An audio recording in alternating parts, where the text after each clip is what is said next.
வந்தால் நல்லா இருக்கும் அப்படின்னு சொன்னேன் நான். அது என்ன வந்தால் நான் வருவேன் அப்படின்னாரு.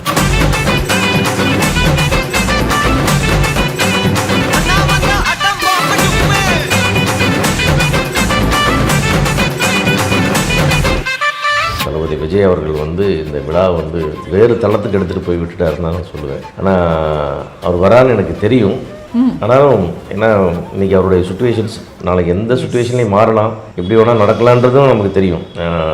நான் அழைக்கும் போதே வந்து நீங்கள் வந்தால் நல்லா இருக்கும் அப்படின்னு சொன்னேன் நான். ஏன்னா நம்ம வந்து அந்த இடத்துல அட்வான்டேஜ் எடுக்கக்கூடாதுன்றக்கான்னு அப்படி சொன்னேன். அது என்ன வந்தால் நான் வருவேன் அப்படின்னாரு.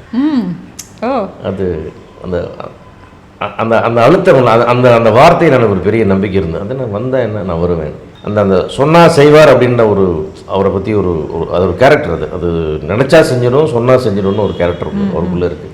இவ்வளோ வருஷமாக பார்க்குறோம் இல்லையா, ரொம்ப வருஷமாக அவரோட பழகிறோம் பார்க்குறோம். எனக்கு ரொம்ப எக்ஸைட்டடாக இருந்தேன். ஆனால் யாருக்குமே நான் சொல்லலை அதை, என் மீடியாவுக்கோ அல்லது ஃபேமிலிக்கு கூட யாருக்குமே சொல்ல. எல்லாமே ஸ்டேஜில் ப்ளசன்ட் ஸ்டேஜில் ப்ளசன்ட் சர்ப்ரைஸாக இருக்கட்டும்னு சொல்லி எல்லாருமே அப்படியே வந்து ஒரு வாவ் மூமெண்ட்டு தான் அது ஆக்சுவலாக. அப்படியா? ஓகே.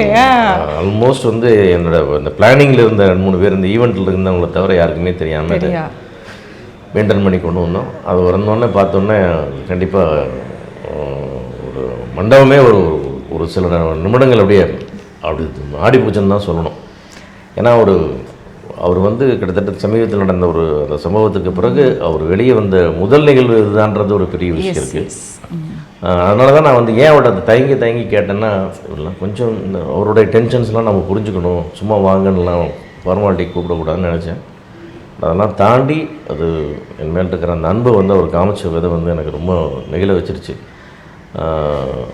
அதை எப்படி அந்த மூமெண்ட்டை எக்ஸ்ப்ரெஸ் பண்ணுறதுனே தெரியல. அந்த இடத்துல எனக்கு வந்து நான் அந்த சந்தோஷத்தை வந்து